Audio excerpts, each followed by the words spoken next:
ஓம் சாந்தி sister, குஷியா இருக்கீங்களா? நான் குஷியா இருக்கேன் பிரதர். நீங்க நல்லா இருக்கீங்களா? குஷியா இருக்கிறீங்களா? குஷியா இருக்கேன். உலகமே தேடிட்டு இருக்கு இறைவனை. அந்த இறைவனுக்கு மாணவனா நம்ம இருக்கோம். டபுள் குஷியில இருக்கேன். பகவானுடைய குழந்தைகள்ல நம்ம ஐ எம் த காட்லி ஸ்டூடெண்ட் அப்படிங்கிற போதையே இருக்கு. அதான் டபுள் குஷியில இருக்கேன். 17/7/2024 முரளிக்கான கேள்வி பதில்களை பார்க்கலாம். ஃபர்ஸ்ட் கொஸ்டின், குழந்தைகளாகிய நீங்கள் பாபாவுடன் கூடவே எப்போது வீட்டிற்கு செல்லுவீங்க அப்படின்னு பாபா கேக்குறாங்க. அதுக்கு என்ன ஆன்சர்னா, எப்போது தூய்மையற்ற தன்மை சிறிதளவு கூட இல்லாமல் இருக்குமோ அப்போதுதான் செல்ல முடியும். எப்படி பாபா தூய்மையாக இருக்கிறாரோ அது போல குழந்தைகளாக நீங்க கூட தூய்மையாக ஆயிடுவீங்க. அப்போது மேலே செல்ல முடியும். இப்போது குழந்தைகளாக நீங்கள் பாபாவுக்கு முன்னால் இருக்கிறீங்க. ஞான கடலிடமிருந்து ஞானத்தை கேட்டு கேட்டு எப்போது நிரம்பி விடுறீங்களோ பாபாவினுடைய ஞானம் காலியாகி விடுமோ பிறகு அவர் கூட அமைதியாகி விடுவார். மேலும் குழந்தைகளாகிய நீங்கள் கூட சாந்தி தாமம் சென்றிடுவீங்க. அங்கே ஞானம் கூறுவது முடிந்துவிடும். அனைத்தையும் ஞானம் முழுமையும் கொடுத்து விட்ட பிறகு அவர் அமைதிக்கு சென்று விடுவார் அப்படிங்கிறாங்க பாபா. ஃபர்ஸ்ட் சொன்னாரு தூய்மையற்ற நிலையிலிருந்து தூய்மையாகணும். அப்ப நீங்க இந்த நினைவு யாத்திரை செய்யணும் அப்படிங்கறது சொன்னாங்க. ரெண்டாவது, இந்த ஞான கடல் இப்ப உங்களுக்கு ஞானம் கொடுத்துட்டு இருக்கேன். அப்ப என்ன செய்யணும் அப்படின்னா, ஞான கடலினுடைய கொடுக்கக்கூடிய விஷயங்களை நம்ம அப்படியே தாரணை செய்யணும் அப்படின்றத சொல்றாரு. கூடவே என்ன சொல்றாரு, இந்த ஞானம் தந்தை கிட்ட எவ்வளவு இருக்குதோ அதை ஃபுல்லா நான் கொடுத்து முடிச்சோடனே நானும் அமைதிக்கு போயிடுவேன். அப்ப நீங்களும் தந்தைய ஃபாலோ பண்ணி இங்க ஞானத்தை ஃபுல்லா தாரணை செஞ்சதுக்கு அப்புறம் நீங்களும் அமைதிக்கு வரணும் அப்படிங்கறத சொல்றாரு. இங்க இந்த ஞானத்தின் அடிப்படையில ஞானத்தை புரிஞ்சுக்கிட்டோம் அப்படின்னா பாபா புரிந்து கொள்ளும். பாபாவுடைய ஞானம் காலியா போயிடும் அப்படிங்கிறாங்க பாபா. அப்ப அவர் அமைதியா ஆயிடுவாராம். அவருக்குள்ள ஞானம் எப்பவுமே சொட்டிக்கிட்டு இருக்கும் அப்படிங்கறதெல்லாம் கிடையாது. முழு அமைதியில பரந்தாமத்துல சென்று விட்ட பிறகு ஞானம் இருக்கிறதே இல்லை அப்படிங்கிறாங்க பாபா. அது அப்புறம் திருப்பி 2500 வருஷம் அந்த சங்கம யுகத்துல மட்டும்தான் நமக்கு பாபா ஞானம் சொல்றதுக்காக வர்றாரு. நெக்ஸ்ட் கொஸ்டின், எந்த விஷயங்கள் மிகவும் ஆழமானது மற்றும் நுட்பமானதுன்னு பாபா கேக்குறாங்க. அதுக்கு என்ன ஆன்சர் அப்படின்னா, சிவபகவானுடைய மகா வாக்கியம் எப்போது சிவபகவானுடைய மகா வாக்கியம்னு சொல்லப்படுதோ அப்போது ஒரு சிவன் தான் பகவான் அல்லது பரமபிதான்னு புரிந்து கொள்ளணும். அவரை தான் குழந்தைகளாகிய நீங்க, அதாவது ஆத்மாக்கள் நினைவு செய்றீங்க. படைக்கக்கூடிய தந்தையிடமிருந்து நமக்கு அறிமுகம் கிடைச்சிருக்குது. கண்டிப்பா வரிசை கிரமமான முயற்சியின்படிதான் நினைவு செய்வாங்க. அனைவரும் ஒரே மாதிரியாக நினைவு செய்ய மாட்டாங்க. இது மிகவும் சூட்சுமமான விஷயம் ஆகும். தன்னை ஆத்மானு புரிந்து மற்றவர்களையும் ஆத்மானு புரிந்து கொள்ளக்கூடிய நிலையை உருவாக்குவதுலதான் நேரம் பிடிக்குது. அந்த மனிதர்களுக்கு இது எதுவுமே தெரியறது இல்ல. எதுவும் தெரியாத காரணத்தினால சர்வ வியாபின்னு சொல்லிட்டாங்க. குழந்தைகளாக நீங்கள் தன்னை ஆத்மானு புரிந்து கொள்றீங்க, பாபாவையும் நினைவு செய்யறீங்க. இப்படி வேறு யாருமே நினைவு செய்ய முடியாது. எந்த ஆத்மாவினுடைய யோகமும் பாபாவிடம் இல்லை. இந்த விஷயங்கள் மிகவும் ஆழமானதாகவும் நுட்பமானதாகவும் இருக்குது அப்படிங்கிறாங்க பாபா. இதெல்லாம் ரொம்ப சூட்சமமான விஷயம் அப்படின்றத சொல்றாரு. ஆத்மா பரமாத்மா நினைவு செய்யறது சூட்சமத்துல நடக்கக்கூடிய விஷயம். ஆனா இது தெரியாத மனிதர்கள் சர்வ வியாபின்னு சொல்லிட்டாங்க அப்பாவை அப்படிங்கறத சொல்றாரு. அப்ப சர்வ வியாபினா என்ன அர்த்தம்னா, எனக்குள்ளயும் பரமாத்மா இருக்காரு, உனக்குள்ளயும் பரமாத்மா இருக்காரு, உலகம் முழுக்க பரமாத்மா இருக்காரு அப்படின்றத சொல்லிட்டாங்க. ஆனா பரமாத்மாங்கிறவரு தனிப்பட்டவரா இருக்காரு, அவர் பரந்தாமத்துல இருக்காரு.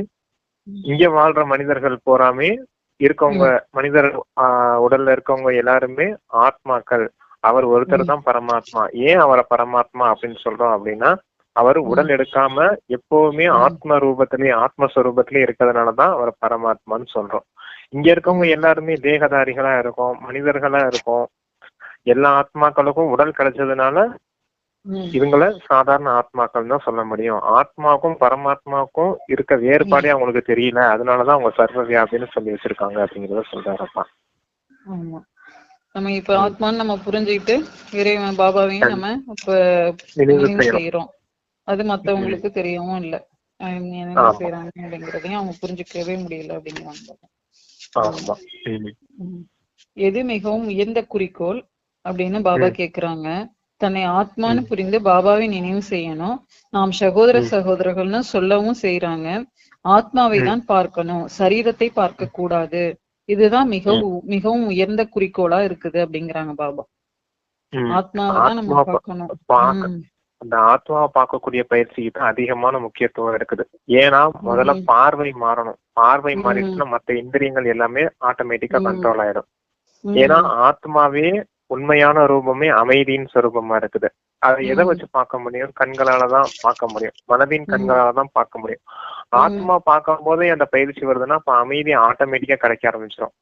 அப்ப எல்லாருக்கிட்டையும் பேசும்போது அமைதியா பேசுவோம், நடத்தை அமைதியா இருக்கும், உள்ளுணர்வு அமைதியா இருக்கும். மொத்தமாவே நம்ம என்ன சொல்றோம்? ஓம் சாந்தின்னு தானே சொல்றோம். ஆத்மா அமைதியானது. அப்ப மொத்த இந்திரியங்களும் அமைதியாகணும், சீத்தளமாகணும்னா இந்த பார்வையை முதல்ல மாத்தணும் அப்படிங்கறத சொல்றாரு. குற்ற பார்வையுடையதா இருக்கக்கூடாது, சகோதர ஆத்மாவை பார்க்கணும், சரீரத்தை பார்க்க கூடாது. நம்ம கூட ஏற்கனவே கிளாஸ் பண்ணிருக்கோம். எப்பவுமே ராஜாவுடைய பார்வை எதுல இருக்க? ராஜாவை தான் பார்க்கணும், வேலையாட்கள் எல்லாம் பார்க்க கூடாது. வேகம் தான் வேலையாட்கள். ஆத்மா ராஜா, ராஜாவை தான் பார்க்கணும் அப்படிங்கறத சொன்னோம் இல்லையா? அதான் இங்கேயும் சொல்றாரு. ராஜாவோட பார்வை ஒண்ணு சிம்மாசனத்தின் மீது இருக்கணும், இல்ல ராஜாவை பார்த்திருக்கணும். கர்மேந்திரியங்கள்லாம் வேலையாட்கள், அவங்களெல்லாம் பார்க்க. ஆமா, தேகத்தை பாக்குறது கிரிமினல் பார்வை அப்படின்றத சொல்றாரு இல்லையா? அதான். யார் நல்ல முறையில சேவை செய்ய முடியும், யார் நிறைய சேவை செய்யறாங்க, அதுக்கு யார் நல்ல முறையில சேவை செய்ய முடியும் அப்படின்னு பாபா கேக்குறாங்க. ஞான கடல்ங்கிறது பரமாத்மா தான். நீங்க தன்னை ஞான கடல்னு சொல்ல முடியாது. நாம் பாபாவிடம் இருந்து முழுமையான ஞானத்தை பெற வேண்டும்னு தெரிஞ்சிருக்கிறீங்க. பாபா தன்னிடம் ஞானத்தை வைத்து கொண்டு என்ன செய்வார்? அழியாத ஞான ரத்தினங்களின் செல்வத்தை குழந்தைகளுக்கு தர வேண்டும். குழந்தைகள் வரிசை கிரமமான முயற்சியின்படி ஞானத்தை எடுக்கிறாங்க. யார் நிறைய ஞானம் பெறுகிறார்களோ அவர்கள் தான் நன்றாக சேவை செய்ய முடியும் அப்படிங்கிறாங்க பாபா. பாபா ஞானத்தை கொடுக்கறதுக்காக வந்திருக்காரு. ஆமா, அழியாத ஞான ரத்தினத்தை கொடுக்கிறாரு. ரத்தினங்கள் அப்படின்றத புரிஞ்சுக்கணும். முதல்ல அழியவே அழியாது இந்த ரத்தினம் அப்படிங்கறத சொல்றாரு. அப்ப அழியாத ரத்தினங்களை கொடுக்க வந்திருக்கேன். குழந்தைங்க இதை இங்கேயே தாரணை செஞ்சுக்கணும், அதாவது வாங்கிக்கணும் தந்தைகிட்ட இருந்து. ஏன்னா வேற எந்த யுகத்திலயும் வேற எந்த கல்பத்திலயும் இப்படிப்பட்ட இந்த அழியாத ஞானம் கிடைக்க போறது கிடையாது அப்படின்னு சொல்றாரு அப்பா. அப்பதான் அவங்கதான் நிறையவும் சேவை செய்ய முடியும் அப்படிங்கிறாங்க நல்ல முறையில. தாரணை பண்ணிருந்தாதானே ஞானத்தை எந்த அளவுக்கு தாரணை பண்ணிருக்குமோ அதை வச்சுதான் அவங்களுடைய அனுபவத்தை வச்சுதானே சேவை செய்ய முடியும். எந்த அனுபவம் இல்லாம இந்த முரளியை மட்டும் படிச்சு சொல்றதுனால என்ன ஆக போகுது? அவங்களுக்கு படிக்கிறவங்களுக்கு புரியாது இல்லையா? அனுபவத்தோட சொன்னோம்னா இதை இப்படி இப்படி செய்யுங்கன்னு சொல்லும் போது அவங்க புரியும், சேவை செய்ய முடியும் இல்லையா? அதை கேட்டு அவங்களும் முயற்சி செய்வாங்க, பயிற்சி செய்வாங்க இல்லையா? அதை சொல்றாரு அப்பா. தாரணம் எவ்வளவு இருக்கோ அதுக்கேத்த மாதிரிதான் சேவை இருக்கும் அப்படின்னு. நெக்ஸ்ட், வித்தியை கற்றுக் கொடுக்கிறார் அப்படின்னு பாபா கேக்குறாங்க. அதுக்கு என்ன ஆன்சர் அப்படின்னா, பாபா நினைவு யாத்திரையின் யுக்தியை கற்றுக் கொடுக்கிறார். முழு நாளும் நினைவுல இருக்கிறதே இல்லையா சில குழந்தைங்க. இங்க குழந்தைகளாக உங்களுக்கு பாபா முன்னால் அமர்ந்து புரிய வைக்கிறார். மற்ற குழந்தைகள் மற்ற சென்டர்ல இருக்கிறவங்க முன்னால் அமர்ந்து முரளி கேட்கறது கூட இல்ல, முரளியை படிக்கின்றனர். இங்கே நீங்கள் முன்னால் அமர்ந்திருக்கிறீங்க. தன்னை ஆத்மானு புரிந்து பாபாவை நினைவு செய்யுங்க, ஞானத்தையும் தாரணை செய்யுங்க அப்படிங்கிறாங்க பாபா. குழந்தைங்க இப்ப தந்தை கிட்ட நேரடியா ஞானம் கேட்டுட்டு இருக்காங்க, எகிப்துல இருக்கும் போது சொல்றாரப்பா. ஆனா வெளிய சென்டர்ல சேவைக்கு போனாங்க இல்லையா, அவங்கெல்லாம் முரளிய நேரடியா கேட்க முடியாது. அவங்க இந்த பிரிண்ட் பேப்பர்ல பிரிண்ட் ஆனதெல்லாம் படிக்கிறாங்க அப்படிங்கறத சொல்றாரப்பா. அப்ப இங்க முன்னாடி உட்காந்துருக்கீங்கன்னா இங்க தந்தை நினைவுல இருந்து இந்த ஞான முரளியை கேளுங்க அப்படிங்கறத சொல்றாரு. அப்பா சொல்லக்கூடிய அந்த ஞானத்தை அப்படியே தாரணை செய்யுங்க அப்படின்னு புரிய வைக்கிறாரப்பா. நெக்ஸ்ட் பிரதர், சொர்க்கத்துல எந்த சம்ஸ்காரத்தை எடுத்து செல்ல முடியாது அப்படின்னு பாபா கேக்குறாங்க. அதுக்கு என்ன ஆன்சர் அப்படின்னா, ஆத்மா சம்ஸ்காரத்தை கொண்டு செல்லுது அப்படிங்கறத பாபா புரிய வச்சிருக்காரு. சன்னியாசி ஆத்மாவாக இருந்தால் சிறு வயதிலிருந்தே அவர்கள் சாஸ்திரத்தை படிக்க மனப்பாடம் செய்ய ஆரம்பிச்சிருவாங்களாம். பிறகு அவர்களுடைய பெயர் பிரபலமாகி விடுது. இப்போது நீங்கள் புதிய உலகம் செல்வதற்காக வந்திருக்கிறீங்க. அங்கே ஞானத்தின் சம்ஸ்காரத்தை கொண்டு செல்ல முடியாது. இந்த சம்ஸ்காரம் இங்கேயே முடிந்து மறைந்து போய் விடுது. மற்றபடி ஆத்மா வரிசை கிரமமான முயற்சியின்படி தன்னுடைய பதவியை அடையுது. பிறகு உங்களுடைய சரீரத்திற்கு பெயர் வைக்கப்படுது அப்படிங்கிறாங்க பாபா. இப்ப இங்க அப்பா கிட்ட ஞானம் படிக்கிறீங்க, இந்த ஞானத்தின் சம்ஸ்காரம் ஆத்மால இருக்காது அப்படிங்கறத சொல்றாரு. இந்த பரமாத்மாவை பத்தியோ டிராமாவை பத்தினியோ இந்த ஞானத்தின் சம்ஸ்காரம் இருக்காது. ஆனா இந்த ஞானத்தின் மூலமா ஏற்பட்ட அந்த குணங்கள் இருக்கு இல்லையா, குணங்களின் சம்ஸ்காரம் இருக்கு இல்லையா, அந்த சம்ஸ்காரத்தை தான் அப்பா அங்க சொர்க்கத்துக்கு எடுத்துட்டு போக முடியும். ஆத்மாக்கள் சொர்க்கத்துக்கு இந்த குணங்களின் சம்ஸ்காரத்தை எடுத்துட்டு போறதுனாலதான் அந்த அங்க வாழ்ந்த தேவதைகள் என்னன்னு சொல்றோம், தெய்வீக குணங்கள் நிரம்பிய தேவதைகள்னு சொல்றோம். அப்ப ஆத்மா இந்த குணங்களை தான் எடுத்துட்டு போகுது அப்படிங்கறத சொல்றாரு அப்பா. ஞானத்தின் சம்ஸ்காரம் அவங்களுக்கு இருக்காது, பரமாத்மாவை பத்தியோ டிராமாவை பத்தின ரகசியமோ தெரியாது. ஆனா ஆத்மா நாம அப்படிங்கிற அந்த சம்ஸ்காரமும் என்கிட்ட இந்த குணங்கள்லாம் இருக்குதுங்கிற சம்ஸ்காரமும் அவங்களுக்கு இயல்பாவே இருக்கும். அது கூட தெரியாது நமக்கு தெய்வீக குணங்கள் இருக்குதா அப்படிங்கிற நினைவெல்லாம் அவங்களுக்கு இருக்காது. ஆனா இயல்பாவே அவங்க வாழ்க்கை முறையே அந்த குணங்களின் அடிப்படையிலேயே இருக்கும். அதனாலதான் சுகபோகமா வாழ்ந்திருக்காங்க. என்னென்ன அதான் அப்பா சொல்லுவாரு, தூய்மை, சுகம், சாந்தி இதெல்லாம் குணங்கள். அமைதி, அன்பு, ஆனந்தம் இதெல்லாம் குணங்கள். இந்த குணங்களின் சம்ஸ்காரம் மட்டும்தான் இருக்கும், இந்த ஞானத்தின் சம்ஸ்காரம் இருக்காது அப்படிங்கறத சொல்றாரு அப்பா. ஞானம் மறந்து போயிடும், ஞாபகம் இருந்துச்சுன்னா துக்கத்துல வந்துருவாங்க. நெக்ஸ்ட் பாபா எதன் மூலமாக முக்கியமான காரியத்தை செய்கிறார் அப்படின்னு பாபா கேக்குறாங்க. அதுக்கு என்ன ஆன்சர் அப்படின்னா, சிவபாபா நிராகாரமாக இருக்கிறார், இந்த உறுப்புகளை கடனாக பெறுகிறேன்னு சொல்றாரு. பாபா ஞானம் சொல்றதுக்காக மட்டும் வர்றாரு, அவர் யாருடைய ஞானத்தையும் கேட்கறது இல்ல. ஏன்னா அவரே ஞான கடலா இருக்கிறார் இல்லையா. வெறும் வாய் மூலமாக தான் அவர் முக்கியமான காரியத்தை செய்கிறார். அவர் வருவதை அனைவருக்கும் வழி சொல்வதற்காகத்தான். மத்தபடி அவர் ஞானத்தை கேட்டு என்ன செய்வார், இப்படி செய்யுங்கள் என்று அவர் சொல்லி கொண்டிருக்கிறார். முழு மரத்தினுடைய ஞானத்தையும் சொல்கிறார் அப்படிங்கிறாங்க. அப்ப தந்தை உறுப்ப கடனா வாங்குறேன் அப்படிங்கறத சொல்றாரு. பிரம்மா பாபாவுடைய சரீரத்தை நான் கடனா வாங்கிக்கிறேன், இந்த ஞானத்தை உங்களுக்கு கொடுத்து வழி சொல்றேன், மற்றபடி இந்த ஞானத்தை நான் வச்சுட்டு என்ன செய்ய போறேன் அப்படிங்கறத சொல்றாரு. நீங்க தான் இந்த ஞானத்தின் அடிப்படையில முயற்சி செஞ்சு இந்த அசுர குணங்கள் தெய்வீக குணங்கள் நிரம்பிய தேவதையா மாறணும் அப்படின்றத சொல்றேன்.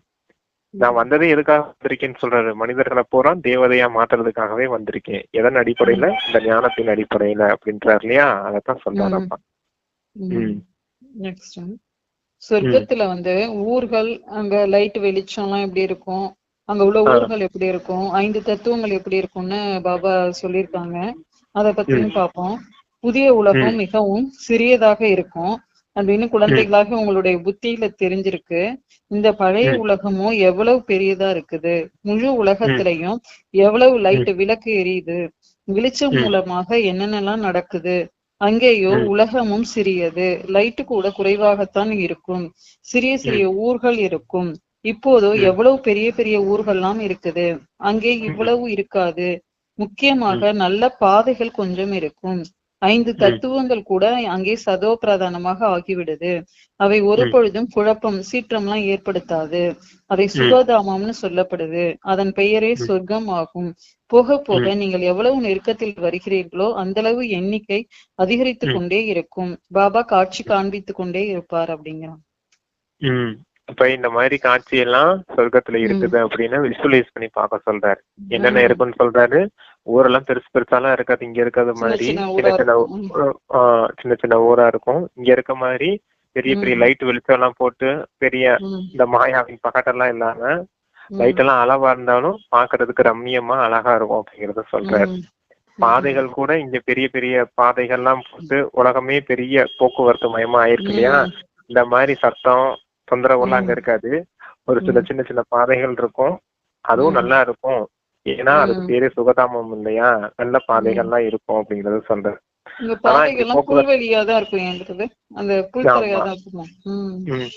புல்தரையா இருக்கும், எதுவுமே துக்கம் கொடுக்காதுன்னா பாருங்க, நடந்து போகும்போது எப்படி இருக்கும். அங்க செருப்பு கல்லு குத்துனா நமக்கு துக்கம், அது கூட இருக்காது. ஆமா, அதான் அப்படி சொல்றாரு அப்பா. நல்ல நல்ல பாதைகள்லாம் உங்களுக்கு இருக்கும் அப்படின்னு. எந்த துறையில தவறான அகங்காரம் இருக்குது அப்படின்னு பாபா கேக்குறாங்க. அதுக்கு என்ன ஆன்சர் அப்படின்னா, அந்த நேரம் போர் நடக்கும் போது விமானம் ஆகியவற்றின் அவசியம்லாம் இருக்காது. நாங்கள் இங்கே அமர்ந்தபடி அனைத்தையும் அழித்து விடுவோம்னு சொல்றாங்க. ஆகையினால இந்த விமானம் போன்றவை வேலைக்கு உதவாது. பிறகு நிலா போன்றவற்றிற்கு சென்று அங்கே நிலம் வாங்க போக மாட்டாங்க. இவை அனைத்தும் அறிவியலின் தவறான அகங்காரமா இருக்குது. அறிவியல்ல எவ்வளவு வேடிக்கை காட்டுறாங்க, ஞானத்துல எவ்வளவு அமைதியாக இருக்குது.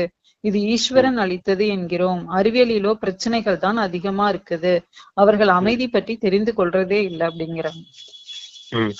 சைலண்ட் சக்தி, சயின்ஸ் சக்தி ரெண்டையும் பத்தி சொல்றாரு. பாருங்க, சயின்ஸ் சக்தியில எவ்வளவு பிரச்சனைகள் இருக்குது பாருங்க. உட்கார்ந்த இடத்துலயே உலகத்தையும் அழிச்சிடுவோம் அப்படின்னு சவால் விடுறாங்க. அப்ப அங்க போற பிரச்சனைகள் தான் இருக்குது. புது புது கண்டுபிடிப்புகள்லாம் படைச்சிருந்தாலும் அதுல கூடவே பிரச்சனைகளும் இருக்குது. ஆனா இங்க பாருங்க, இந்த அமைதி சக்தியில, சைலண்ட் சக்தியில, இந்த ஞானத்தின் அடிப்படையில நீங்க அனுபவிக்கிற இந்த சைலண்ட் சக்தி மூலமா மொத்தமாவே உலகத்துக்கே அமைதி கிடைக்க போகுது. இது ஈஸ்வரன் கொடுத்த ஞானமா இருக்குது அப்படிங்கறத சொல்றாரப்பா. மற்ற தர்மத்தினர் எதை நினைவு செய்வதில்லை, அவர்கள் எதை நினைவு செய்யறாங்க அப்படின்னு பாபா கேக்குறாங்க. அதுக்கு என்ன ஆன்சர்னா, உலகத்துல அமைதி புது உலகத்துல இருந்தது. உலகத்துல அமைதி புது உலகத்துலதான் இருந்தது. அது சுகதாமம்னு நீங்க புரிஞ்சிருக்கிறீங்க. இப்போதோ துக்கம் அசாந்தியா இருக்குது. இதை கூட புரிய வைக்கணும். நீங்கள் அமைதியை விரும்புறீங்க, ஒருபோதும் அசாந்தி ஏற்படக்கூடாதுன்னு விரும்புறீங்க. அது சாந்தி தாமம் மற்றும் சுகதாமத்தில் தான் இருக்கும். சொர்க்கத்தை அனைவருமே விரும்புறாங்க. பாரதவாசிகள் தான் வைகுண்டம் அல்லது சொர்க்கத்தை நினைவு செய்யறாங்க. மற்ற தர்மத்தினர் வைகுண்டத்தை நினைவு செய்யறதே இல்ல. அவர்கள் அமைதியை மட்டும் நினைவு செய்யறாங்க. சுகத்தை நினைவு செய்ய முடிவதில்லை. அப்படி சட்டமே இல்ல. சுகத்தை நீங்கள் தான் நினைவு செய்கிறீங்க. ஆகையினாலதான் எங்களை துக்கத்திலிருந்து விடுவீங்கன்னு அழைக்கிறீங்க. ஆத்மாக்கள் உண்மையில சாந்திதாமத்துல வசிக்க கூடியவங்களா இருப்பாங்க. இதை கூட யாருமே தெரிஞ்சு கொள்றதே இல்ல அப்படிங்கிறாங்க பாபா. அதான் இங்க பாருங்க, கலியுகத்துல துக்கம் அசாந்தி தான் இருக்குது. ஆனா சொர்க்கத்துல சுகம் சாந்தி இருந்துச்சு. இந்த சுகத்தை பத்தி யாருக்குமே தெரியல. ஆனா குழந்தைங்களான நீங்க சுகமான உலகம் ஒண்ணு இருந்துச்சு, சுகத்துல அங்க வாழ்ந்திருக்கோம் அரை கல்பம் அப்படிங்கறத தெரிஞ்சிருக்கீங்க. ஆனா மற்றவர்கள், மற்ற தர்மத்தினரோ மற்ற தர்ம ஆத்மாக்களோ யாருமே இந்த சுகத்தை பத்தின விஷயங்களை தெரிஞ்சிருக்கவே இல்லை. அவங்க எல்லாம் வெறும் சாந்தியை மட்டுமே விரும்புறாங்க. அமைதி வேண்டும், முக்தி வேண்டும், அதை மட்டும்தான் வேண்டாங்க. அதனாலதான் அவங்க சாந்தி தாமத்துல அரை கல்பம் இருக்காங்க அப்படிங்கறத சொல்றாரு. அப்ப குழந்தைங்களான உங்களுக்கு மட்டுமே இந்த சொர்க்கம் உருவாகுது. 33 கோடி தேவதைகள் மட்டுமே இங்க வாழ்ந்திருக்காங்க அப்படிங்கறத சொல்றாரு. இப்ப முக்தியில இப்ப 33 கோடி பேர் இங்க இருக்காங்க அப்படின்னா மற்ற எல்லாருமே எங்க இருப்பாங்க? சாந்தி தாமத்துல இருப்பாங்க. ஆமா, மற்ற ஆத்மாக்கள் அங்க இருப்பாங்க. எப்ப இந்த சொர்க்கம் முடிஞ்சு துவாபர யுகம் ஆரம்பிக்குதோ, பக்தி மார்க்கம் ஆரம்பிக்குதோ, அப்பதான் மற்ற ஆத்மாக்களும் வராங்க அப்படிங்கறத சொல்றாரு. அப்பா அவங்க விரும்புறது சாந்தி மட்டும்ன்றதுனால அவங்களுக்கு சாந்தி கொடுக்குறேன். நீங்க சுகத்தையும் வேண்டிக்கு சுகமும் வேணும்னு கேட்டீங்க, அதனால உங்களுக்கு சுகமான இந்த சொர்க்கத்தையும் உருவாக்கிட்டாரு அப்படிங்கறத சொல்றாரு. தந்தைக்கு பேரே என்ன? துக்கங்களை விலக்கி சுகம் கொடுக்கக்கூடியவர் அப்படிங்கறதுதான் டைட்டில் இருக்கு அவருக்கு. அதனாலதான் சொல்றாரு அப்படி, நான் உங்களுக்கு துக்கத்தெல்லாம் விலக்கி சுகமான உலகத்தை உருவாக்கி தரேன் அப்படிங்கிறாரு. எவ்வளவு பெரிய பாக்கியசாலி ஆத்மாக்கள். சுகத்தையும் அசுகம் பிளஸ் அமைதி ரெண்டுமே கிடைக்க போகுது நமக்கு. ஆமா, என்ஜாய் பண்ணுங்க அப்படிங்கிறாரு. நெக்ஸ்ட், முழு உலகத்திலும் எது ஏற்பட முடியாது அப்படின்னு பாபா கேக்குறாங்க. அதுக்கு என்ன ஆன்சர் அப்படின்னா, நிறைய கூட்டங்கள் கூட்டுறாங்க. பெண்களுக்கு ஏன் நிறைய துக்கம் ஏற்படுதுன்னு ஆலோசிக்கிறாங்களாம். துக்கம் முழு உலகத்திலும் இருக்குது, அளவற்ற துக்கமா இருக்குது. இப்போது உலகத்துல அமைதி எப்படி ஏற்பட முடியும்? இப்போது நிறைய தர்மங்கள் இருக்குது. முழு உலகத்திலும் இப்போது அமைதி ஏற்பட முடியாது. சுகத்தை பற்றி மனிதர்களுக்கு தெரியறதே இல்ல. இந்த உலகத்துல பலவிதமான துக்கம் அசாந்தி இருக்குதுன்னு குழந்தைகளாகி நீங்க புரிஞ்சிருக்கிறீங்க அப்படிங்கிறாங்க பாபா.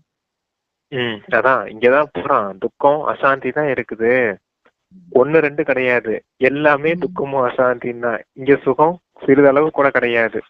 அப்ப இப்படிப்பட்ட உலகத்துல இருக்க போறீங்களா, இல்ல அப்பா கொடுக்கக்கூடிய அந்த சுகதாமத்துக்கு வர போறீங்களா? 2ல 1 நீங்க தான் தொடணும். உங்க முயற்சியில தான் இருக்குது அப்படிங்கறத சொல்றாரு. துக்கம் வேணும்னா முயற்சி செய்யாம இருங்க, சுகம் வேணும்னா நல்ல முயற்சி செய்யுங்க, குணங்களை தாரணை செய்யுங்க, யோகத்துல இருந்து பாவ கர்மங்களை அழிங்க, அங்கிட்டு போயிடுவீங்க அப்படிங்கிறாரு. எது வேணும், அவங்கவுங்க முடிவுக்கு அவங்கவுங்கதான் பொறுப்பு அப்படிங்கிறாரு. நெக்ஸ்ட், எந்த தர்மத்திற்கு பழமையானது அப்படிங்கிற பொருள் இருக்குது அப்படிங்கிறாங்க பாபா.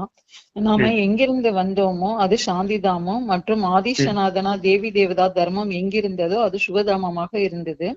ஆதிசநாதனா ஹிந்து தர்மம்னு சொல்ல மாட்டாங்க. ஆதி என்றால் பழமையானதுன்னு பொருள். இந்த தர்மம் சத்தியுகத்துல இருந்தது. அந்த நேரம் அனைவரும் தூய்மையாக இருந்தாங்க.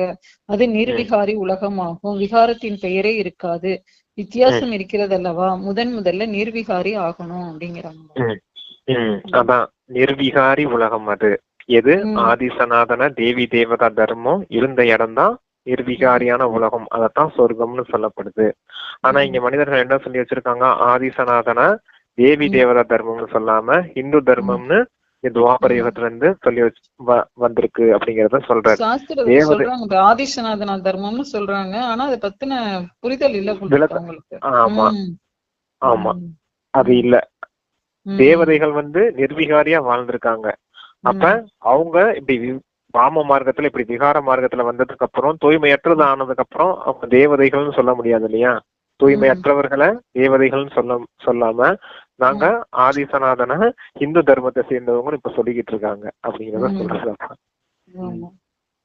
நெக்ஸ்ட், நாடகத்துல எந்த ரகசியம் அடங்கி இருக்குது, எந்த தர்மத்தை யாரும் ஸ்தாபனை செய்யறது இல்ல அப்படின்னு பாபா கேக்குறாங்க. அதுக்கு என்ன ஆன்சர் அப்படின்னா, இனிமையான குழந்தைகளை காமத்தின் மீது நீங்க வெற்றி அடையணும்னு பாபா சொல்றாரு.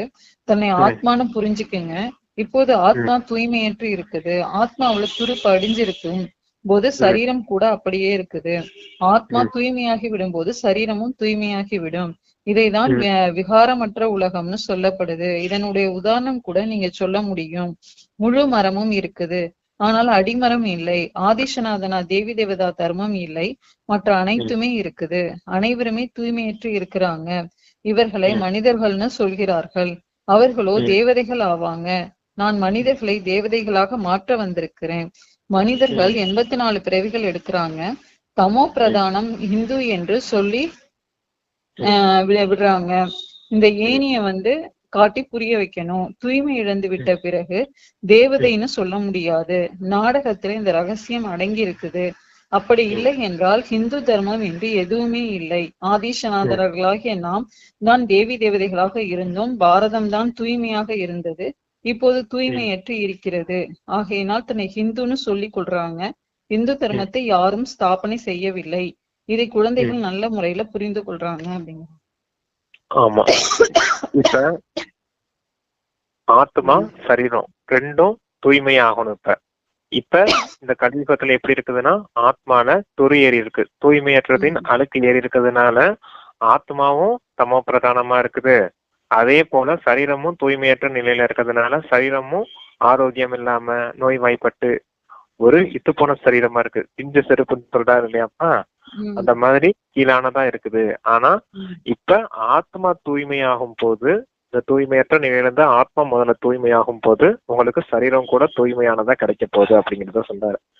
எங்க சத்தியுகத்துல கிடைக்க போகுது அப்படின்றத சொல்றாங்க. அப்ப ஆதிசநாதன தேவி தேவதா தர்மம் இருந்த இடம் அந்த சத்தியுகமும் திரேட்டாயுகமும் தான். அங்க வாழ்ந்தவங்களதான் தேவதைகள்னு சொல்லப்படுறாங்க. அதனாலதான் அது ஆதிசநாதன தேவி தேவதா தர்மம்னு சொல்லப்படுது.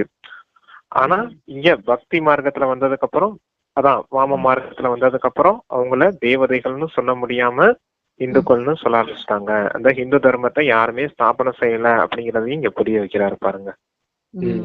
இந்த விஷயத்துல சொல்றாரு, ஹிந்து தர்மத்தை யாருமே உருவாக்கல. தேவி தேவதைகளை ஆமா வாழ்ந்தவங்கதான் எங்களுடைய முன்னோர்கள்னு சொல்லிக்கிட்டாங்க. தேவதைகளை முன்னோர்கள். தர்மத்துக்குமே ஸ்தாபகர்கள் இருக்காங்க. ஆனா நம்ம ஹிந்து தர்மம்னு சொல்லிக்கிறவங்களுக்கு இத ஸ்தாபனை செய்யக்கூடிய யாருமே தெரியல. ஆமா, அத கூட அவங்க புரிஞ்சுக்கல யாரு அப்படிங்கறது கூட அந்த ஆராய்ச்சியில போகலாம். சாஸ்திரங்கள் எழுதினவங்கள மட்டும்தான் மகிமைப்படுத்துறாங்களே தவிர, ஆனா உண்மையிலேயே தர்மத்தை படைச்சது யாருன்னு யாருக்குமே தெரியாது அப்படிங்கறத சொல்றேன். இப்ப அந்த ஆதிசநாதன தேவி தேவ தர்மத்தை படைச்சவங்க யாரு நமக்கு தெரியும்ல. இப்ப யாரு படைக்கிறா? ஈஸ்வரன். ஆமா, சிவபாபா தான் படைக்கிறாரு அப்படிங்கறத சொல்றாரு. யாரு மூலமா? இந்த பிரம்மா மூலமா அப்படிங்கிறாரு. நெக்ஸ்ட், எந்த 2 வார்த்தைகள் நினைவில் இருக்கிறது இல்ல அப்படின்னு பாபா கேக்குறாங்க. அது என்னன்னா, படிப்பில் கூட எளிமையான படிப்பாக அல்லாஹ் மற்றும் ஆஸ்தி போன்றவை நினைவுல இருக்கிறதே இல்ல. அது மறந்து போய்விடுது. உங்களுடைய ஞானம் மாறிவிட்டதுன்னு கூட உங்களை சொல்லுவாங்க. படிப்பில் மேலே செல்ல செல்ல பாடம் மறந்து போய் விடுகிறது அல்லவா? பாபா கூட தினமும் நமக்கு புதிய புதிய கருத்துக்களை சொல்கிறாரு. முதல்ல எளிமையா படிக்க இருந்தது, இப்போது பாபா ஆழமான விஷயங்களை சொல்லி கொண்டே இருக்கிறாரு. ஞான கடல் இல்லையா? சொல்லி சொல்லி பிறகு கடைசியில 2 வார்த்தைகள் சொல்றாரு. அல்லாவை புரிந்து கொண்டாலே போதுமானது. அல்லாவை புரிந்து கொள்றதுனால ஆஸ்தியும் தெரிஞ்சுப்பாங்க. இந்த அளவு புரிய வைத்தால் கூட நல்லது அப்படிங்கிறாங்க. இருக்கிறதுலயே சிம்பிள் இதுதான், அப்பா மற்றும் ஆஸ்தி தான் அப்படிங்கிறத சொல்றாரு. இந்த விஷயத்த என்னைக்குமே மறந்துடக்கூடாது. அப்பா புது புது விஷயங்கள் ஞான கடல் இல்லையா, நிறைய விஷயம் கொடுக்கறதுனால இந்த சாரத்தை நீங்க விட்டுறக்கூடாது அப்படிங்கறத சொல்றாரு. சாரம் தான் ஞாபகம் இருக்கணும். மற்றவர்கள் உங்களை சொல்லுவாங்கன்றத சொல்றாரு இல்லையா. நீங்க முந்தி மாதிரி இல்ல, என்னமோ சொன்னது, அப்ப என்ன சொன்னாங்க? இப்ப இது படிப்புல இப்ப படிப்பாகி அல்ல ஆஸ்திங்கிறத நினைவிருக்கணும், மறந்து போயிடுதுங்கிறாங்க. படிப்புல மேலே செல்ல செல்ல முதல் பாடம் மறந்து போயிடுதான். அப்புறம் பாபா இதுதான் முதல் பாடம், ஆனா அதையே மறந்துடுது அப்படின்றது சொல்றாரு. மற்றவர்கள் என்ன சொல்றாங்கன்னு சொன்னாங்க?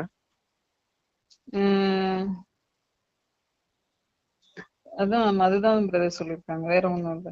தினமும் புதிய புதிய கருத்துக்களை முதல்ல எளிமையான படிப்பா இருந்துச்சு. அப்புறம் ஆழமான விஷயங்களை சொல்ல சொல்ல குழம்பிக்க கூடாது, இந்த 2 வார்த்தையை மட்டும் தெரிஞ்சுக்கிட்டா போதும் அப்படிங்கிறாரு. தெரிஞ்சுக்கிட்டு அத மற்றவர்களும் சொல்லி நல்ல விதத்துல புரிய வைக்கணும் அப்படிங்கறத சொல்றாரு. ஏன்னா அப்பாவை தெரிஞ்சுக்கிட்டாலே ஆஸ்தியும் சேர்ந்து தெரிஞ்சுக்கிடுவீங்க. ஏன்னா பாபா ரொம்ப ஆழமான கருத்துக்கள்லாம் பாபா சொல்லிக்கிட்டு இருக்காங்கல்ல, அதனை வச்செல்லாம் ஞானம் கஷ்டமானதுன்னா நினைச்சிடாதீங்க. அது மட்டும் தெரிஞ்சுக்கிட்டீங்கன்னா கூட போதும், அதை மட்டும் நீங்க புரிய வச்சீங்கன்னா கூட போதும் மத்தவங்களுக்கு அப்படின்ட்டுதான் பாபா சொல்றாங்க. இதுவே எளிமையா நீங்க புரிய வைங்க, மத்ததெல்லாம் இது பண்ண முதல் பாடத்தை மறக்க வச்சிடாதீங்க அப்படிங்கிறாங்க. யாரு பாஸ் வித் ஆனர் ஆக முடியாது அப்படின்னு பாபா கேக்குறாங்க. யார் நிறைய ஞானத்தை தாரணை செய்ய முடியலையோ அவர்கள் உயர்ந்த பதவியை அடைய முடியாது, பாஸ் வித் ஆனர் ஆக முடியாது, கர்மாதித்த நிலை அடைய முடியாது. இதில் மிகுந்த உழைப்பு தேவையா இருக்குது. நினைவு செய்யறதுல கூட உழைப்பு தேவை, ஞானத்தை தாரணை செய்வதுல கூட உழைப்பு இருக்குது. இரண்டிலுமே அனைவருமே புத்திசாலிகள் என்பதும் கிடையாது. ராஜ்யம் ஸ்தாபனை ஆகி கொண்டிருக்குது. அனைவரும் நரனிலிருந்து நாராயணனாக எப்படி மாறுவாங்க? இந்த கீதா பாடசாலையினுடைய குறிக்கோள் இதுதான். இது கீதை ஞானம் ஆகும்.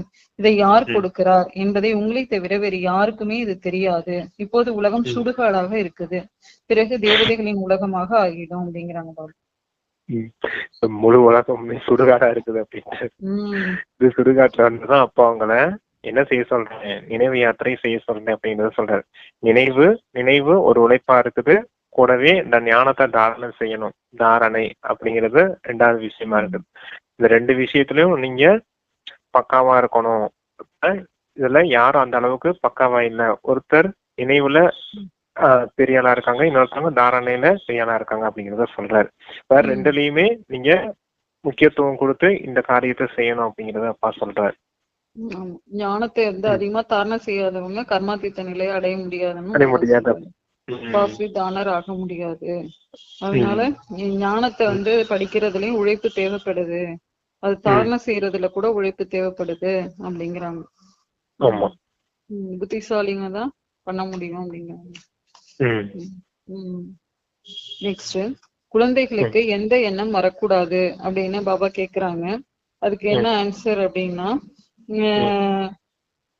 இப்ப நீங்க ஈஸ்வரிய குழந்தைகளா இருக்கிறீங்க, பாபா படிப்பித்து கொண்டிருக்கிறார்.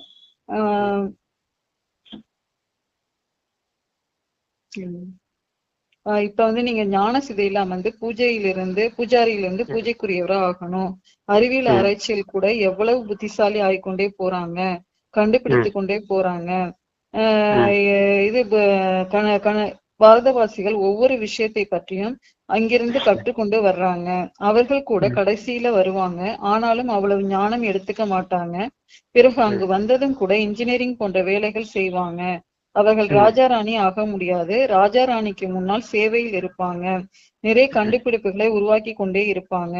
ராஜா ராணி ஆவதே சுகம் அடைகிறதுக்காக தான். அங்கே அனைத்தும் சுகமும் கிடைத்து விடுகிறது. ஆகையினால குழந்தைகள் முழுமையான முயற்சியை செய்யணும், முழுமையான தேர்ச்சி அடைந்து கர்மாத்தீத்த நிலைக்கு வரணும், சீக்கிரம் செல்ல வேண்டும், சரீரத்தை விட வேண்டும் என்ற எண்ணம் வரக்கூடாது அப்படிங்கிறாங்க. சயின்டிஸ்ட பத்தியும் சொல்லிட்டு சயின்டிஸ்ட் வந்து அவங்க எப்படி எல்லாம் கண்டுபிடிப்பு இருக்காங்க, கடைசியில அவங்க யார் கடைசியில வருவாங்க, ஆனாலும் அவங்க அவ்வளவு ஞானம் எடுத்துக்க மாட்டாங்கங்கிற கொஸ்டினுக்கு வந்து ஆன்சர் இது. சயின்டிஸ்ட பத்தியும் சொல்லிட்டு எந்த எண்ணம் குழந்தைங்களுக்கு வரக்கூடாதுன்னு பாபா கேக்குறாங்க, அதுக்கான கொஸ்டின் இருக்குது.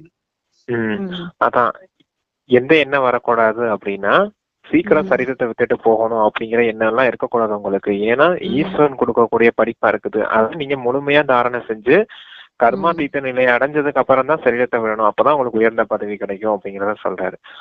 அப்புறம் சயின்டிஸ்ட பத்தி சொல்றாரு, அவங்க இப்ப வந்து நல்ல புது கண்டுபிடிப்பு எல்லாம் கண்டுபிடிக்கிறாங்க இல்லையா, அவங்க இறுதியில வந்து இந்த ஞானத்தை எடுத்துக்கிடுவாங்க.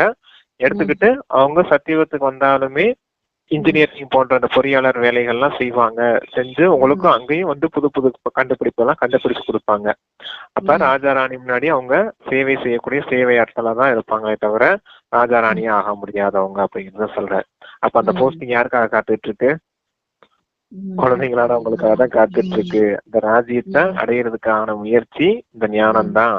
இந்த ஞானத்தின் அடிப்படையில தான் இந்த ராஜ்யத்தை அடையிறீங்க. அப்ப நீங்க நல்லா முயற்சி செய்யணும் அப்படிங்கிறத சொல்றாரு. ஆமா, அவங்கதான் கடைசியில வருவாங்க, ஆனாலும் அவங்களுக்கு ஞானம் அவ்வளவு எடுத்துக்க கொள்ளவும் முடியாதுங்கிறாங்க பாபா. ஆனா சம்ஸ்காரம் இருக்கு இல்லையா, அந்த புது கண்டுபிடிப்ப கண்டுபிடிக்கக்கூடிய சம்ஸ்காரம் இருக்குது இல்லையா, அப்ப அவங்களும் அங்க வந்தாலும் சுகமா தான் இருப்பாங்க. அவங்களுக்கு அந்த வேலை செய்யறதான் சந்தோஷம். நமக்கு சிம்மாசனத்துல உட்கார்றதும் சந்தோஷம், நமக்கு நம்மளுடைய சந்தோஷம், அவங்களுக்கு அவங்களுடைய சந்தோஷம். ஆத்மாக்களுக்கு சம்ஸ்காரம் இருக்கு இல்லையா, அதன் அடிப்படையில தானே அவங்களுக்கு அந்த அமைதி நிம்மதி எல்லாம் கிடைக்குது. அதான் சொல்றாராப்பா. அப்படி இந்த மிஷனின் பெயர் என்னன்னு பாபா கேக்குறாங்க. அதுக்கு என்ன ஆன்சர்னா, இப்ப நீங்க வந்து ஈஸ்வரிய குழந்தைகளா இருக்கிறீங்க, பாபா படிப்பித்து கொண்டிருக்கிறார். இது மனிதர்கள் மாற்றக்கூடிய ஈஸ்வரிய மிஷன் ஆகும். புத்த மனிதருக்கு, கிறிஸ்தவர்களுக்கு எல்லாம் மிஷன் ஒரு இயக்கம் இருப்பதை போல இதுவும் ஈஸ்வரிய மிஷன் அப்படிங்கிறாங்க பாபா. கிறிஸ்தவர்களுக்கு, பௌத்தர்களுக்கு எல்லாம் இயக்கம்னு ஒண்ணு இருக்கு, மிஷன்னா இயக்கம். இந்த மாதிரி இயக்கம்லாம் தனித்தனியா இருக்குது இல்லையா, அதே போல இது ஈஸ்வரி இயக்கமா இருக்குது. இதுவும் யஜ்யம்னு சொல்றாரு இல்லையா, அதான் இதுவும் ஈஸ்வரிய மிஷன், இதுவும் இயக்கம் தான் அப்படிங்கறத சொல்ற. இந்த இயக்கத்துல எல்லாரும் உதவியாளர்களா இருக்கீங்க அப்படிங்கிறாரு. நெக்ஸ்ட், கிருஷ்ணர் மற்றும் கிறிஸ்தவர்களுக்கு என்ன தொடர்பு இருக்குது, கிறிஸ்தவர்களை பற்றி பாபா கூறியிருக்கிறது என்ன அப்படிங்கிற கொஸ்டினுக்கு என்ன ஆன்சர்னா, கிருஷ்ணர் மற்றும் கிறிஸ்தவர்களுக்கு தொடர்பு இருக்குது, அவர்களுடைய கொடுக்கல் வாங்கலிலும் கூட நிறைய தொடர்பு இருக்குது.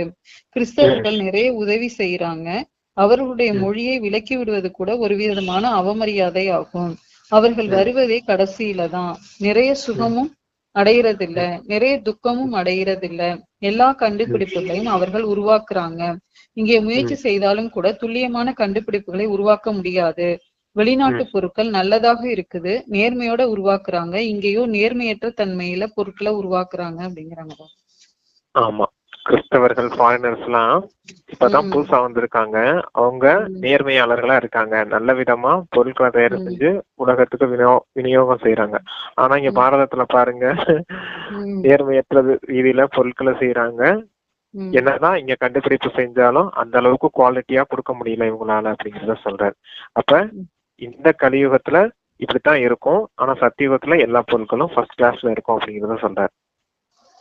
ஏன்னா கிருஷ்ணருக்கும் கிறிஸ்தவர்களுக்குமே தொடர்பு இருக்குதுங்கிறாங்க பாபா. ஏன்னா நம்ம இப்ப இருந்து இங்க நான் எடுத்துட்டு போனதை வந்து இப்ப நம்ம கடன் வாங்கிட்டு இருக்கோம்ல, அது கொடுக்கல் வாங்கல கூட நிறைய தொடர்பு இருக்கு அப்படிங்கிறாங்க பாபா. நம்ம பாரதத்துல இருந்து அவங்க கொள்ளையடிச்சிட்டு போனதான் அந்த நாடுகள்லாம் வளர்ச்சி அடைந்ததுக்கு காரணங்கிறாரு பாபா. அப்படி அத நம்ம இப்ப திருப்பி கடனா வாங்கிட்டு இருக்கிறோம் நம்ம இந்தியா.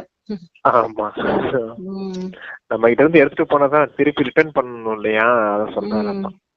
அதான் ரிட்டர்ன் பண்ணிக்கிட்டு இருக்காங்க. இப்ப அந்த பலனப்புறம் இந்தியா அனுபவம் செய்யுது அப்படிங்கிறாரு. ஆமா, அவங்க வந்து அதிகமா வந்து துக்கமும் அனுபவிக்கிறதுல அதிகமான சுகமும் அடைகிறது இல்ல. அப்படிங்கறதையும் பாபா சொல்றாங்க. ஏன்னா அவங்க வர்றதே வந்து பாதியில தான், நம்ம பாதிக்கு மேலதான் வர்றாங்க, 3 வருஷத்துக்கு மேல. நீங்கதான் அதுல என்ன தெரிஞ்சுக்கணும், அதிகமான சுகம் அனுபவிக்கிறது நீங்க தான், அதிகமான துக்கம் அனுபவிக்கிறது நீங்க தான்றதை தெரிஞ்சுக்கணும். எல்லா கண்டுபிடிப்புகளையும் கிறிஸ்தவர்கள் உருவாக்குறாங்க. அதிகமா இதுவும் கண்டுபிடிச்சது எல்லாமே கிறிஸ்டியன்ஸ் தானே. ஆமா. நெக்ஸ்ட், இங்கு எந்த மாதிரி துக்கங்கள் எல்லாம் உள்ளதாக பாபா சொல்றாங்க. அதுக்கு என்ன ஆன்சர்னா, அளவற்ற துக்கமா இருக்குது. அனைவருடைய துக்கத்தையும் நீக்குபவர் ஒரு பாபாவை தவிர வேற யாருமே இருக்க முடியாது. உலகத்துல அமைதி ஏற்பட வேண்டும்னு எவ்வளவு கூட்டங்களை கூட்டுறாங்க, முட்டி மோதி கொள்றாங்க. தாய்மார்களுக்கு மட்டும் துக்கம் என்பது கிடையாது. இங்கே அநேக விதமான துக்கங்கள் இருக்குது. முழு உலகத்திலும் சண்டை அடிதடியின் விஷயம்தான் இருக்குது. சில்லறை பைசாவிற்கான விஷயத்திலாம் அடிச்சு கொள்றாங்க. அங்கேயே துக்கத்தின் விஷயமே இருக்கிறது இல்ல. இந்த கணக்கை கூட புரிய வைக்கணும். எப்போது வேண்டுமானாலும் போர் ஆரம்பமாகலாம். பாரதத்துல ராவணன் எப்போது வருகிறானோ அப்போது முதல்ல வீட்டில் சண்டை ஆரம்பமாகுது. தங்களுக்குள்ள அடித்து கொண்டு இறக்குறாங்க. பிறகு வெளிநாட்டிலிருந்து உள்ளே வந்து சண்டை போடுறாங்க. முதல்ல ஆங்கிலேயர்கள் கிடையாது, பிறகு அவர்களிடையே புகுந்து லஞ்சம் கொடுத்து தன்னுடைய ராஜ்யத்தை உருவாக்குறாங்க. எவ்வளவு இரவு பகலுக்கான வேறுபாடு இருக்குது. புதிதாக வருபவர்கள் யாரும் இதை புரிந்து கொள்ள முடியாது. புதிய ஞானம் இல்லையா, இது பிறகு மறைந்து விடும் அப்படிங்கிறாங்க. அதான் துவாபர யுகம் வரைக்கும், அதுக்கு முன்னாடி வரைக்கும் சுகமா வாழ்ந்தீங்க. துவாபர யுகத்துக்கு அப்புறம் நடந்த விஷயங்களை சொல்றாரு. முதல்ல ஆங்கிலேயர்கள்லாம் இல்ல, இங்க வந்து எல்லாத்தையும் கொள்ளையடிச்சுட்டு எல்லாம் போனாங்க இல்லையா, அத சொல்றாரு அப்பா. முகலாயர்கள் வந்தாங்க, கஜினி முகமது வந்தாரு, இருந்த செல்வத்தெல்லாம் கொள்ளையடிச்சுட்டு போனாரு. அப்புறம் ஆங்கிலேயர் வந்தாங்க. ஆங்கிலேயர் வந்து இங்க என்ன காரியம் செஞ்சாங்க, ஆங்கில கிழக்கிந்திய கம்பெனின்னு ஒண்ணு ஆரம்பிச்சு நம்மளை பூரா இரட்டை ஆட்சி முறையில கொண்டு வந்துட்டாங்க. அப்ப கூடவே நம்மளுடைய செல்வங்களையும் இதெல்லாம் எடுத்துட்டு போயிட்டாங்க அப்படிங்கறத சொல்றாரு அப்பா. ஆமா, இப்ப வந்து அதிகமான துக்கங்கள் தான் இருக்கு. முட்டி மோதிக்கிறாங்க, சில்லற பைசாக்கெல்லாம் கூட அடிச்சுக்கிறாங்க, சின்ன சின்ன விஷயங்களுக்கு எல்லாம் கூட அடிச்சுட்டு சாகுறாங்க அப்படிங்கிறாங்க பாபா. அந்த அளவுக்கு அளவற்ற துக்கமா ஆயிடுச்சு அப்படிங்கிறாங்க. 1-2 இல்ல, உங்களுக்கு அளவற்ற துக்கமே அளவற்றதா போயிருச்சு. இந்த நேரத்துல வந்துதான் தந்தை உங்களை அந்த உலகத்துக்கு தயார் செய்யறேன். அப்ப இந்த விஷயங்கள் எல்லாம் புரிஞ்சுக்கோங்க, கூடவே இந்த முயற்சியும் செய்து நல்ல நிலையை அடையுங்க அப்படிங்கிறார். துக்கத்துல இருந்து விடுபடணும்னா அதுக்கான வழியை தந்தை சொல்றேன் அப்படிங்கிறார். எப்ப வேணுமானாலும் போர் நடக்க ஆரம்பிக்கலாம் அப்படிங்கிறாங்க. ஆமா, விநாசம் எதிரிலேயே இருக்குது, உங்க தலை மேல கத்தி தொங்கிக்கிட்டு இருக்குன்னு சொல்லுவாரு. அப்ப அந்த எச்சரிக்கை உங்களுக்கு இருக்கணும். இந்த நேரம் விநாசம் ஆயிடுச்சுன்னா நான் சத்தியவத்துக்கு போவேனா, இல்ல இங்க தர்மராஜபுரி போய் தண்டனை அனுபவிப்பானா அப்படிங்கிற அந்த எச்சரிக்கை இருக்கணும். தர்மராஜபுரிக்கே போகக்கூடாது அப்படின்னா இங்கேயே பாவ கர்மங்கள் அளிக்கணும், நல்ல தெய்வீக குணங்களா தாரணம் செய்யணும் அப்படின்னு சொல்றாங்க. மனிதர்கள் கடைசியில எதுக்காக அழுவாங்க, அடித்து கொள்ளுவாங்க அப்படின்னு பாபா கேக்குறாங்க. அதுக்கு என்ன ஆன்சர்னா, போக போக நீங்கள் இப்படி ஆவீங்க அப்படின்னா அனைவருக்கும் சாட்சாத்காரம் கிடைத்துக்கிட்டே இருக்கும். ஆனால் அந்த நேரம் என்ன செய்ய முடியும், அந்த நேரம் முன்னேற்றத்தை அடைய முடியாது. முடிவு வெளியானதும் பிறகு மாற்றம் அடைறதுக்கான விஷயம் வந்து விடுது. பிறகு அழுவாங்க, அடித்து கொள்ளுவாங்க. நாம் புதிய உலகத்திற்கு மாறி சென்று விடுவோம். சீக்கிரமாக நாலாபுரமும் சப்தம் வெளிப்படும். ஆனால் வெளிப்பட வேண்டும் என்று நீங்க உழைக்கிறீங்க. பிறகு தானாகவே அனைவரும் சென்டர்களுக்கு ஓடி வருவாங்க.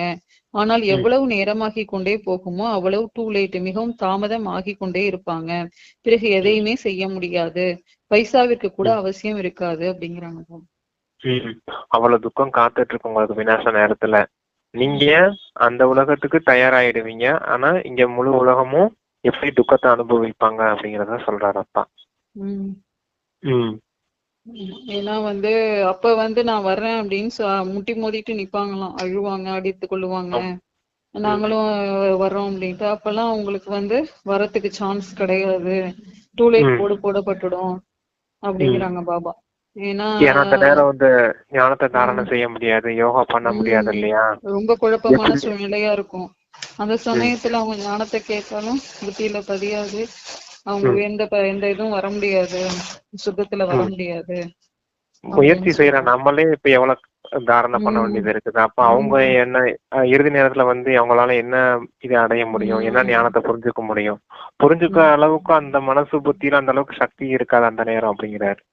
அப்ப வந்து இப்ப நம்ம நிறைய பேருக்கு ஞானத்தை கொடுத்து அவங்க வந்து அவாய்ட் பண்ணிட்டு எல்லாம் போயிருக்காங்கல்ல பிரதர். அப்ப அவங்க எல்லாம் வந்து ரொம்ப அழுவாங்களாம்.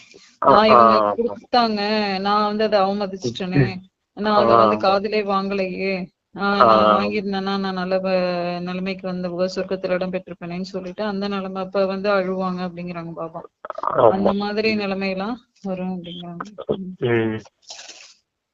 நெக்ஸ்ட், மனிதர்கள் கடைசியில் அதை சொல்லி வச்சு எதை மனிதர்கள் கண்களில் ஒற்றி கொள்ளுவாங்க அப்படின்னு பாபா கேக்குறாங்க. அதுக்கு என்ன ஆன்சர்னா, நீங்க புரிய வைப்பதற்கு இந்த பேட்ச் மட்டும் போதுமானது. பிரம்மாவிலிருந்து விஷ்ணு, விஷ்ணுவிலிருந்து பிரம்மா, அனைத்து சாஸ்திரங்களுடைய சாரமும் இந்த பேட்ச்ல இருக்குது. பாபா பேட்ஜுக்கு நிறைய மகிமை செய்யறாரு. உங்களுடைய இந்த பேட்ஜை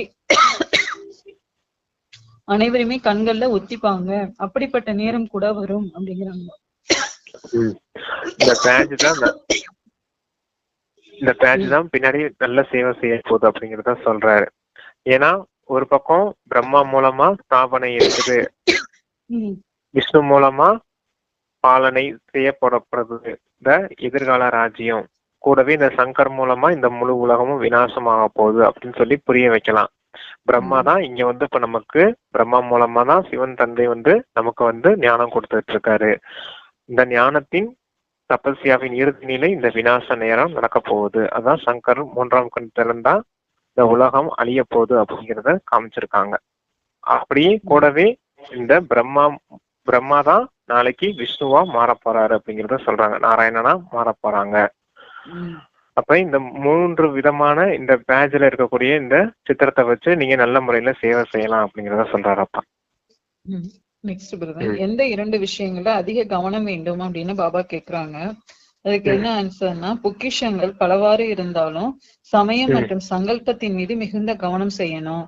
ஒவ்வொரு நேரமும் சங்கல்பமானது சுபமாக மற்றும் உயர்ந்ததாக இருந்தால் மட்டுமே சேமிப்பு கணக்கு அதிகமாகும். இப்போதைய நேரத்தின் கணக்கு ஒன்றை சேமித்தால் பல மடங்கு கிடைக்கும், ஒன்றை பல மடங்காக திருப்பி கொடுக்கும் பேங்க் இதுவாகும். அதனால் என்னதான் ஆனாலும் சரி, தியாகம் தபஸ்யா செய்ய வேண்டினும் பணிவாக இருக்க நேரிட்டாலும் இந்த 2 விஷயங்களிலும் கவனம் செலுத்தினால் பல மடங்கு பிராப்திகளின் அதிபதி ஆவீங்க அப்படிங்கிறாங்க. பேங்க் வச்சிருக்கேன் அப்படிங்கிறாரு, பேங்க் ஆஃப் பரமாத்மா அப்படின்னு சொல்லுவாரு முரளியில. அதான் இங்கதான் நீங்க ஒண்ணு கொடுத்தா பல கோடி மடங்கு பாக்கி அடைய முடியும். வேற எங்கேயுமே வேற எந்த யுகத்திலயுமே இந்த பேங்க் திறந்திருக்க போறது இல்லை அப்படிங்கறது சொல்றாரு. சேவிங்ஸ் பண்ணுவோம்னா நல்ல சேவிங்ஸ் பண்ணிக்க வைங்க அப்படின்னு. இங்க தியாகம் செய்யனாலும் சரி, தபஸ்யா செய்யனாலும் சரி, பணிவா இருக்க வேண்டியதா இருந்தாலும் பரவாயில்லை. ஆனா இங்க சமயம் சங்கல்பம், இந்த எண்ணம் நேரம், இத எந்த அளவுக்கு சேமிச்சு உங்களால நினைவு யாத்திரையில இருக்க முடியுமோ இருந்து சக்தியை சேமிச்சுக்கோங்க, குணங்களை தாரணை செஞ்சுக்கோங்க.